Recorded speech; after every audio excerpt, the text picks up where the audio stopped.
25 avril est une date marquée par la célébration de la Journée mondiale du paludisme au Mali. Ce jeudi 25 avril 2024, le terrain de Calcio de la commune 2 a abrité la 17e édition. Les thèmes choisis pour cette année: promouvoir l'équité en santé, l'égalité des sexes et droits de la personne. Présidé par le secrétaire général du ministère de la Santé et du Développement social, en présence des partenaires techniques et financiers et les notables de la commune 2. En ce jour du 25 avril 2024, notre pays, à l'instar de la communauté internationale, s'est résolument engagé dans la lutte contre le paludisme. Cette heureuse occasion m'offre l'opportunité d'exprimer notre reconnaissance à tous les organisateurs pour le choix porté sur notre commune en vue d'abriter le lancement de la 17e édition.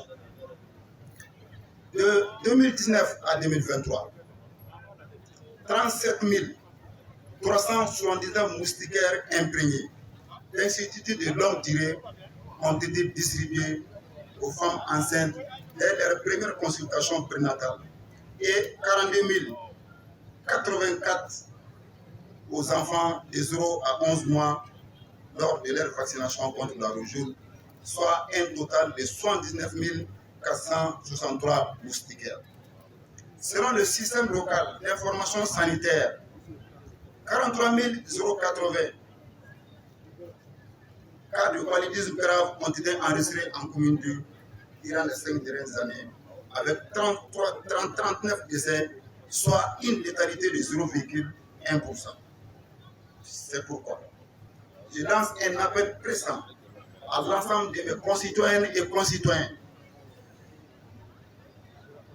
afin que chacun s'engage à son propre niveau en vue de lutter efficacement contre le paludisme.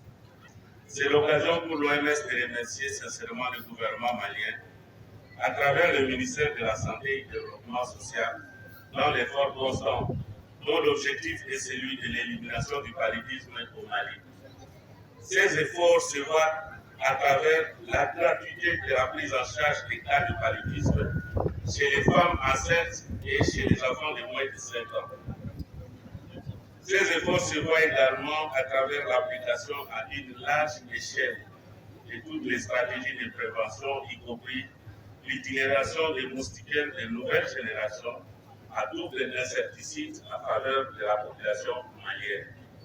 C'est aussi l'occasion de saluer la contribution des chercheurs maliens dans la mise au point de 2 nouveaux vaccins contre le paludisme qui sont actuellement préqualifiés par l'OMS, ainsi que la planification de son utilisation dans le programme de vaccination de routine ici au Mali d'ici 2025. Entre 2019 et 2023, près de 2 milliards de cas de paludisme débutent, environ 10 millions de décès. Au Mali, la lutte contre le paludisme est l'une des priorités de la politique nationale de santé. Et le paludisme constitue la première cause de morbidité avec un taux de 37,7% de mortalité et avec un taux de 24,4% de morbidité. En 2023, les établissements de santé ont enregistré 3 339 600 cas confirmés de paludisme, dont 2 338 700 cas paludisme, 1 830 cas de paludisme grave et 1191 décès enregistrés dans les formations sanitaires, et je répète bien dans les formations sanitaires. Cela veut dire que nous ne négligeons pas les décès communautaires. Face à ce problématique, le gouvernement, avec l'appui de ses partenaires techniques et financiers, a entrepris des actions synergiques de lutte contre cette maladie, parmi lesquelles la gratuité de traitement pour les enfants de moins de 5 ans et les femmes enceintes, la gratuité des tests de diagnostic rapide, l'organisation des campagnes de chimioprévention chaque année et les campagnes de distribution de moustiquaires imprégnés tous les 3 ans sur toute l'étendue du territoire. Ces différentes interventions ont permis d'atteindre certains résultats au cours de ces dernières années, à savoir une réduction du taux d'incidence du paludisme de 170 pour 1000 en 2022 à 151 pour 1000 en 2023. 98% des cas ont bénéficié d'un test de confirmation avec 67% de positivité des tests en 2023. 3 511 090 enfants ayant reçu les médicaments de la CPS en 2023. Proportion de ménages au moins avec une moustiquaire imprégnée d'insecticide pour 2 personnes estimée à 91% selon PDS 2021 contre 55.